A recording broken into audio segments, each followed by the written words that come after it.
Dronacharya government college Gurugram में विकास कार्य जोरों पर। पिछले एक साल से द्रोणाचार्य गवर्नमेंट कॉलेज गुरुग्राम में विकास कार्यों मानो बाढ़ सी आ गई है। Smart classroom, e conference hall, hi-fi IGNOU centre के अलावा botanical garden, smart staff room, एकल विंडो सिस्टम आदि अनेक महत्वपूर्ण कार्य करवाए जा चुके हैं। कॉलेज परिसर से कई टन कूड़ा जो सालों से जमा पड़ा था उसे जेसीबी और डंपर की मदद से बंधवाड़ी डंप करवाया गया। इस बाबत जब हमने college principal doctor Virendra Singh Antil से बात की तो उन्होंने बताया कि उनका लक्ष्य विद्यार्थियों को भरपूर सुविधा के साथ एक अच्छा माहौल प्रदान करने की है। वे इस कार्य में बहुत ही लगन से लगे हैं। उन्होंने इसका श्रेय अपने स्टाफ सदस्यों व नगर निगम द्वारा किए सहयोग को दिया। अचीवमेंट रही क्योंकि बड़ी चुनौती थी कोरोना के दौरान। किस तरह से विकास कार्यों को अमली जामा पहनाया गया सर? मैंने जो है ना तो अपने स्टाफ को साथ लिया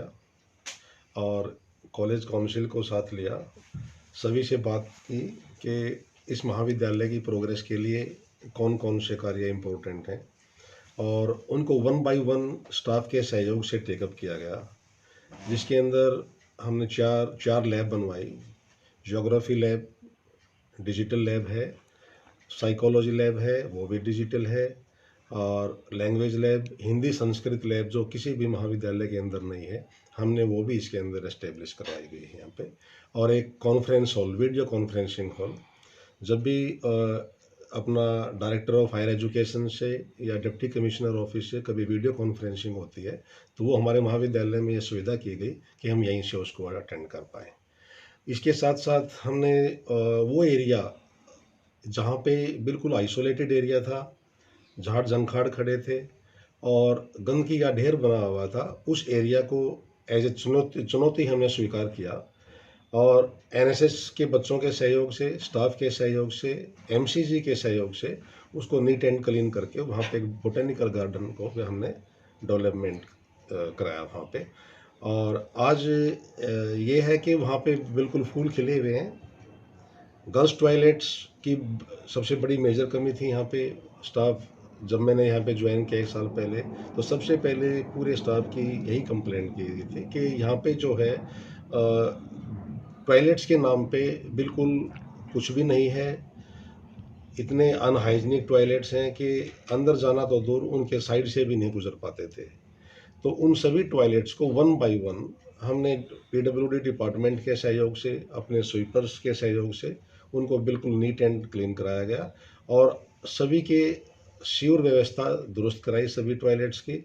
और आज ये है कि वहाँ पे बदबू नाम की कोई चीज़ नहीं है और बिल्कुल हाइजीनिक सारे के सारे टॉयलेट्स हैं। तो 1 साल के अंदर अंदर हमने जितने भी मेरे से स्टाफ के सहयोग से कार्य संभव हो पाए हमने वो करने की कोशिश की। इसके साथ साथ जो इस महाविद्यालय के अंदर सबसे मेजर प्रॉब्लम मैंने देखी थी वो डिसिप्लिन की थी। आउटसाइडर की एनक्रोचमेंट बहुत ज़्यादा थी यहाँ पे। पुलिस के सहयोग से और स्टाफ के सहयोग से, डिसिप्लिन कमेटी के सहयोग से सभी जितने भी आउटसाइडर्स की एंट्री हो यहाँ पे होती थी उनको चेक किया गया, आई कार्ड चेक किए गए और जो बच्चे आउटसाइडर्स थे, एनक्रोचमेंट करते थे, लड़कियों को साथ छेड़छाड़ करते थे, उनको 50% तक हम डिसिप्लिन की प्रॉब्लम को सोल्व कर पाए।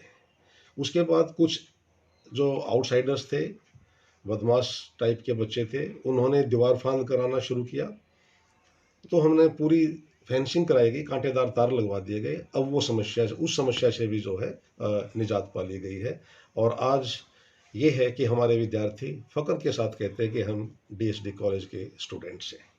सर एक किस तरह से देखते हैं क्योंकि दूसरे जो कॉलेजेस हैं उनके लिए कितना अभी प्रेरणा स्रोत रहे और कितने का लगभग खर्चा आया पूरे इस विकास कार्य में? देखिए कुछ एक कार्य हमने गवर्नमेंट की ग्रांट से कराए गए। सरकार ने जो सरकार की तरफ से ग्रांट आती है, लैब्स की ग्रांट हमारे कम से कम भी इस महाविद्यालय के अंदर 4 लैब्स की ग्रांट 1 करोड़ के आसपास ग्रांट आई हमारे पास। उस ग्रांट को यूज किया गया। सीएसआर के माध्यम से भी हमने कार्य कराए। अब एट प्रेजेंट भी 15 लाख का सीएसआर से हमारे महाविद्यालय के अंदर काम चला हुआ है। 3 लाख के हमने टॉयलेट्स को रेनोवेट करवाया सीएसआर के माध्यम से ही, और बच्चों को प्योर वाटर देने के लिए ठंडा पानी देने के लिए कूलर्स वगैरह आरओ की व्यवस्था कराएगी, वो भी सभी CSR के माध्यम से कराएगी। तो वो भी कम से कम 5-6 लाख की हमने CSR के माध्यम से एक्स्ट्रा पानी की व्यवस्था कराई, पानी पे खर्च किया। ठीक है, थैंक यू सर। आज हमारा स्पेशल डे है, इंडियन आर्मी डे। एनसीसी के बारे में आपके कॉलेज की क्या राय है? देखिए, एनसीसी की हमारे पास 3 यूनिट हैं हमारे महाविद्यालय के अंदर। 2 मेल स्टूडेंट्स के लिए हैं और 1 फीमेल स्टूडेंट्स की 3 यूनिट हैं हमारे पास टोटल। लेकिन अगर हमारे महाविद्यालय सुचारू रूप से चले हुए होते तो हम आज कोई ना कोई एनसीसी का फंक्शन भी कराते।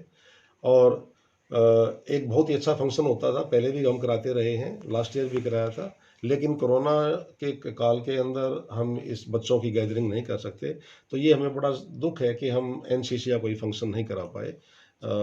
तो इसमें तो थोड़ा सा कहीं ना कहीं ये कुदरत का कह लीजिए कोई ना कोई कमी रही है। अदरवाइज तो बहुत ही अच्छा फंक्शन हम कराते हैं एनसीसी का यहाँ पे। Okay sir. आने वाले समय में उनका फोकस कॉलेज ऑडिटोरियम के जीर्णोद्धार, स्मार्ट पार्किंग और डस्ट फ्री माहौल तैयार करने पर है। जब हमने कॉलेज अनुशासन को लेकर उनसे सवाल पूछे तो उन्होंने बताया कि ये मेरा सबसे प्रिय विषय है। बाहरी तत्वों का कॉलेज में घुसना लगभग बंद हो गया है। 4 दीवारी पर कांटेदार तार लगवाए गए हैं। दीवार कूदकर अब कोई नहीं आ सकता। अनुशासन के बिना पढ़ाई हो नहीं सकती। हमने आई कार्ड चेकिंग, मास्क लगाने की प्रेरणा देकर विद्यार्थियों को सजग किया है। हमारे विद्यार्थी हर क्षेत्र में, चाहे खेल हो चाहे सांस्कृतिक कार्यक्रम हो, हमेशा आगे रहते हैं। कोरोना की वजह से विद्यार्थियों को घर पर ही ऑनलाइन पढ़ाया जा रहा है, परंतु हमारा काम कॉलेज में बराबर उसी रफ्तार से चल रहा है, क्लास भी अभ्यास भी। उन्होंने बताया कि उनके साथ स्टाफ के कई प्रोफेसर देर तक कॉलेज में रुककर कॉलेज डेवलपमेंट में अपना योगदान दे रहे हैं। कॉलेज अनुशासन एवं मीडिया अधिकारी प्रोफेसर लीलमणि गौड़ ने बताया कि प्रिंसिपल वीरेंद्र अंतिल इस कॉलेज के लिए वरदान हैं।